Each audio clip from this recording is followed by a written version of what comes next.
নমস্কাৰ বন্ধুসকল, ঘৰুৱা বিধানৰ আন এটি ভিডিঅ'লৈ আপোনালোকক স্বাগতম জনাইছোঁ। আমাৰ স্কিনখনত, বিশেষকৈ মুখৰ স্কিনখনত বিভিন্ন সমস্যা হয়। সেইবাবে আজি এনেকুৱা এটা ঘৰুৱা বিধান দিম, যিটো বিধান হাজাৰটা সমস্যাত কাম আহিব। অৱশ্যে হাজাৰটা নহয়, সেইটো কোৱা কথা, কিন্তু কেইবাটাও স্কিনৰ সমস্যাত এই বিধানটোৱে কাম দিব। তেন্তে আহক আজিৰ ভিডিঅ'টো আৰম্ভ কৰোঁ। ভিডিঅ'টো সম্পূৰ্ণৰূপে চাব, কাৰণ আজি অতি সহজ বিধান দিম এটা। আমাৰ স্কিনখনত উজ্জ্বলতা নাথাকে, ডাল লাগে। লগতে স্কিনখনৰ পৰা এক্সেচিভ অইল, অতিমাত্ৰাত তেল ওলায়, অইল ওলায়, যাৰ ফলত পিম্পলছ হয়, আৰু পিম্পলছ বেছিকৈ হ'লে একনি প্ৰব্লেমছ হয়।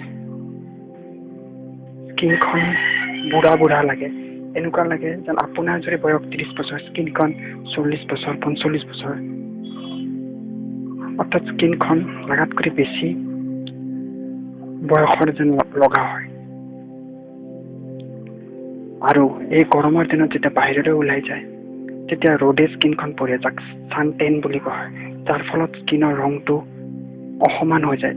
একপিনে যদি কলা, একপিনে বগা, ঠাই কলা বগা হৈ যায়, সেইটো দেখিবলৈ খুবেই বেয়া লাগে। চ' আজি যিটো বিধান দিম, সেইটো বিধানে সম্পূৰ্ণ সমস্যাক আঁতৰ কৰাত সহায় কৰিব। তেন্তে জানো আজিৰ বিধানটো কি। আজিৰ বিধানটো অতি সহজ, প্ৰতিখন ঘৰতে পোৱা যায়, আৰু সেইটো হ'ল বিলাহী বা টমেটো। ৰাতিপুৱা শুই উঠাৰ পিছত এটা বিলাহী এখন চুৰিৰে মাজেৰে ভালকৈ কাটি দুফাল কৰি, আৰু তাৰে এফাল গোটেই মুখত ভালকৈ লগাব। এনেকে গোটেই মুখত লগাব।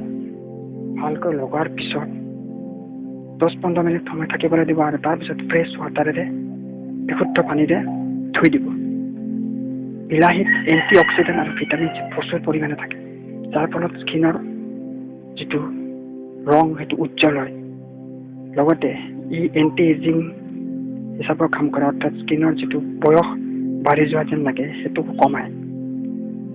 লগতে স্কিনৰ পৰা যি তেল ওলায়, অতিমাত্ৰা তেল ওলায়, সেই তেলটোক কণ্ট্ৰল কৰে, যাৰ ফলত পিম্পল আৰু একনি প্ৰব্লেমো কণ্ট্ৰল হয়। আৰু ই নেচাৰেল ফেচ ৱাছ হিচাপেও কাম কৰে, অৰ্থাৎ এইটো লগালে ফেচ ৱাছ নকৰিলেও চলি যায়, মুখখন ধুনীয়াকৈ চাফা কৰি দিয়ে। যিহেতু এণ্টি অক্সিডেণ্ট আৰু ভিটামিন চি থাকে, গতিকে নেচাৰেল ব্লিচিং এজেণ্ট হিচাপে কাম কৰে।